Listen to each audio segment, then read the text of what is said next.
rubuh dengan keadaan seperti ini, guys. Ini Kecamatan Nukilalaki.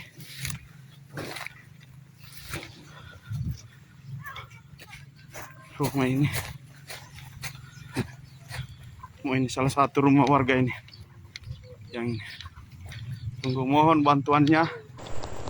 Tiada akses jalan. Tidak ada akses jalan mau ke Napu.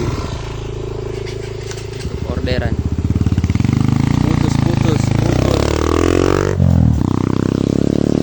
Putus, parah putus. Ini rumah yang rubuh.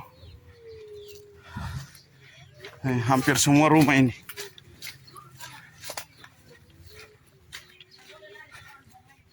Ini semua rumah warga ini masih